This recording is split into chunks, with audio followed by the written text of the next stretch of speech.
Hello, I'm Cyndy Hollman, the Chief Flight Instructor for Airwolf Aviation Services. We're a flight school that provides training under both Part 61 and Part 141. Many people ask, well, what is the real difference between Part 61 and Part 141, and how do I know which course is right for me? First, I need to tell you that both Part 61 and 141 both fall under the FAA regulations or guidelines. The big difference is what they're more geared toward. Are you a person that wants to obtain your pilot certificate to fly for fun, or are you a person that wants to obtain your pilot certificate toward being a professional pilot, such as an airline pilot or a corporate pilot? Part 61 is more self-paced. You can study and do your flight lessons at your own leisure. You can do one flight lesson this week and then skip a week or two and then do another flight lesson or two. Part 141 is more structured. It's very thorough and professional, although Part 61 certainly can be professional and thorough as well, but Part 141 is more demanding in the fact that you must fly certain times and you must do your homework before your flight lessons.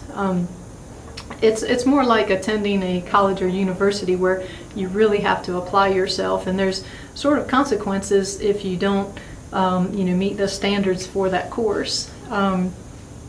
Also, for Part 141, in order for a flight school to even receive that certificate from the FAA and be able to teach under Part 141, the FAA has a very heavy hand in this process. For months they go over the course or curriculum. They inspect the facility, they flight test the instructors, they oversee the maintenance operation, and they routinely visit and inspect the facility while we're doing our training. Because the FAA has such a heavy hand in this process, they feel that you can get your certificates or ratings in slightly less time than under Part 61. So for example, under Part 61, the minimum flight hours required for you to receive your certificate is 40 hours for a private pilot, but under Part 141, then 35 hours are the minimum requirements. And then the requirements also change if you're seeking an instrument rating or commercial certificate and so on.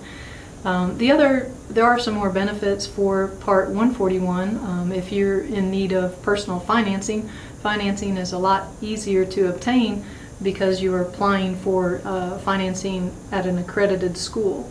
Also, if you have VA benefits, you can only use those at a 141 flight school. If you are interested in being a career pilot, at the time that you fill out your resume or application, you are going to be able to put down that you attended a 141 school.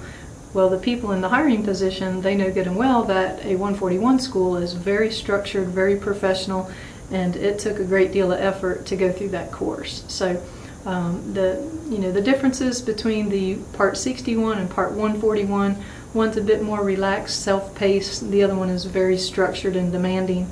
Both have their own benefits, and I hope that this has answered some of your questions that you may have on the differences between Part 61 and Part 141. Thank you.